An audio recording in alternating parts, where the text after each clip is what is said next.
So at this point, I think this show is without a doubt what you've come to expect from it, at least for the past few episodes. But at the same time, it still has a way of hitting you, whether with this episode, with a pretty emotional death, all things considered. But the thing with it is you kind of feel like you know the general area that it's going to head down, right? You say, okay, the maids are going to kill people. The maids are probably going to get killed themselves at some point. And when you have two rival maids, and last week ends with basically a declaration of war, you not only kill a cafe, you take their moolah, so the war arc seems all but given. And when you have Nagomi of all characters having this nice little friendship with someone from a rival cafe that most likely will get swept into that shenanigans, you assume betrayal. Nagomi will have to understand that maybe where these friendships lie will have to be within her own walls, but instead they slightly deviate from where my expectations were,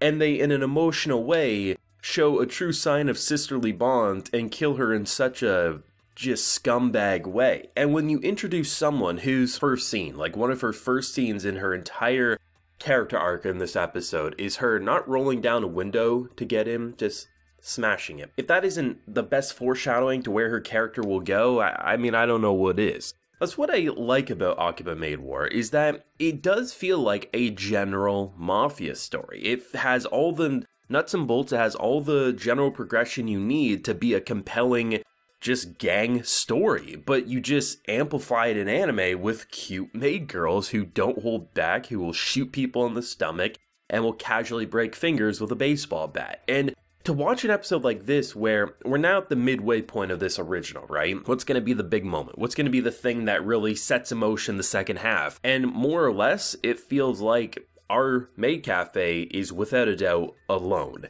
And you might even be able to say alone and afraid, or alone and filled with vengeance. It's really hard to say where each character currently is at mentally, but when you have manager basically saying that she's your parent, you already know you're screwed. If that's your parent, there's no way you survive this. But then again, we got a panda who's apparently a human. Maybe that'll be the trump card. I don't know. But what I like about it is that it kind of felt like, in a way, a setup, a slower episode, without it ever actually getting to that slow category. Because in a lot of ways, when you think about it, you introduce a new character who apparently has been away in the slammer for a while, comes in, and without a doubt gives you the head bitch in charge vibes. She has a baseball bat, and if you were to point a Tommy gun at her, you would still say the girl with the baseball bat has the upper hand. That's just the type of aura she gave. And then to just see how quickly things change, and then you get this like nice little bonding moment with Ranko. I was like, oh, that's gonna be interesting, because I thought the big punch of the episode would be like a final showdown between her and Ranko, and then there would be like a genuine friendship, but you know, they're both in the same mentality that you do what you have to for your cafe. And instead, they sideswipe you with the whole Nagomi story. And I honestly thought the direction they would eventually go. Now, I haven't thought about it for a couple of episodes, but around the episode 2 to 3 mark, I thought to myself, okay, I wouldn't be shocked in the slightest if Nagomi gets betrayed by this girl, and that sets her on a more kill-driven path, and that would be her changing moment. But there is two ways you could go about that dynamic. One, like I just mentioned, or two, like we just saw in this episode, which is seeing someone die in front of you. And I don't expect a switch to snap and she becomes you know, she's not going to be the Terminator next week. But I do think we're starting to see and build up to the moment where she pulls a gun and pulls the trigger, which for this cafe is what it needs. A normal person looking in, it's psycho. You should be leaving this cafe like as soon as possible. You shouldn't have even went through the front doors if this is normal to you. But for a story, we see the build-up and progression for a character, which makes it very fulfilling and worthwhile to watch and witness. But I think what I like is that, you know, I couldn't necessarily say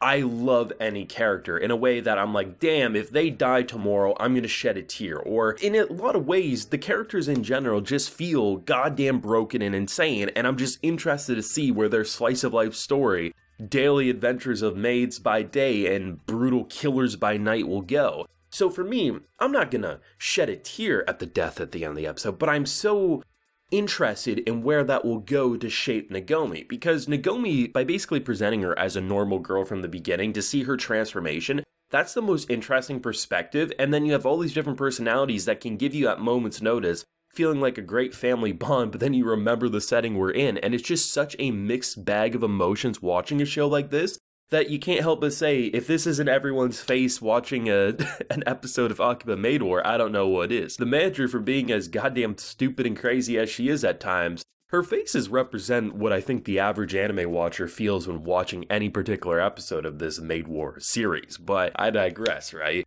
But it was a fun one. I mean, I wasn't expecting a death necessarily this episode. I mean, I thought it would be more of a setup to get to like a full-blown war. How big of a war, I wasn't exactly sure, but seemingly everyone's screwed at this point. You couldn't even give them $5 million back because they're already a popular business, and you can't really give a popular business something that they can make in a month's time, more than likely, to solve a debt of brutally killing a bunch of maids that basically were your allies, right? But I think it's kind of what's fun about this show, because you can't really say you get many mafia slice of life stories, and I think that's what makes this show pop to begin with. You could have not had them as maids, you could have had them as just a general mafia with, you know, do something, anything, even if they're in business suits. You could probably make this show work, but it is without a doubt the juxtaposition of maids and everything anyone knows about them. Hell, even if they didn't even know what a maid cafe is when starting this show, you can pretty much get an idea that this isn't what they're supposed to be doing. And I think that's what I want to see more of with anime, right? Is I want to see more ideas of